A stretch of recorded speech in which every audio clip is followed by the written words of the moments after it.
Oh, hello. I've been hearing recently that you've had some problems with your memory and concentration. Well, never fear, Alex is here. The following brief tutorial will describe my patented technique for memory and concentration. By following these simple steps, you will be on your way to higher success in your academic career. 1. Where are you? Consider studying in a quiet area as opposed to somewhere crowded where noise might divert your attention away from the task at hand. Here we have a student who didn't pay heed to his surroundings. Look out! 2. What is the state of your environment? It is much harder to stay focused on your work if you are always searching for what you need. Always try to keep your desk clean and orderly. 3. Who are you with? I thought that was the end of the movie, actually. Avoid studying with people who aren't doing the same thing as you. Oh my god, there's more! But did you see it 3D? I mean, like, come on! Oh my god, it was amazing! It can be easy to be drawn into a conversation unrelated to what you are working on. What else are you doing?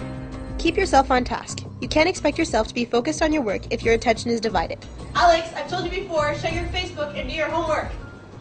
And most importantly, no Facebook. Alex, I've told you, get off your computer. 5. Monitor your physical and psychological conditions. How well rested you are plays an important role in your overall concentration. No matter where you are and what you're doing, if you are tired, your concentration will suffer. Memory. Your memory is divided into two main types, short-term and long-term. Your short-term memory is the capacity for holding small amounts of information in your mind for short periods of time. Your long-term memory can store information for as little as a few days to as long as a few decades. Consequently, you will be engaging both your short-term and long-term memory when studying. Your short-term memory will be active during the study process. Here are a few tips to help you do this effectively. 1. Connect materials to things that exist in your everyday life. It is much easier to remember complicated material if you can connect things you are studying to examples you see in your daily life.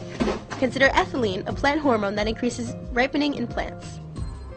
2. It is easier to remember things by song, humor, and sex. The human mind more easily remembers information that is sexual, humorous, personal, etc., as opposed to arbitrary sequences. These are called mnemonic devices. Every plant can do This is stupid. Rhymes, songs, jokes, and meaningful experiences that you can associate with your study material will be easier to remember than random information. 3. Space your practice times. Your short-term memory has limited capacity. Once it's full, the information has to be transferred to your long-term memory before you can continue to use your short-term memory. Don't expect yourself to be able to remember everything after studying for hours straight.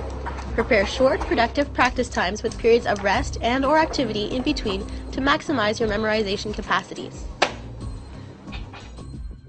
4. Break down larger tasks into smaller ones.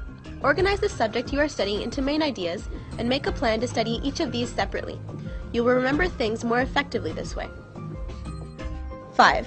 Understand as opposed to memorize. When possible, try to understand the concepts behind the material that you're studying instead of trying to memorize all the details.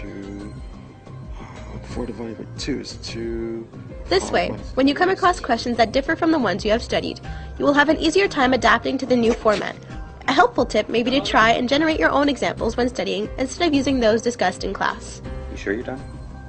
Okay. Finally, 6. Sleep.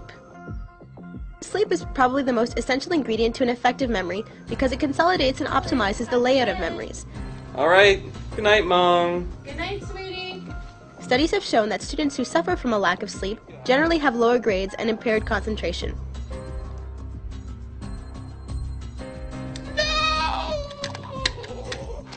Oh, hello, you're back.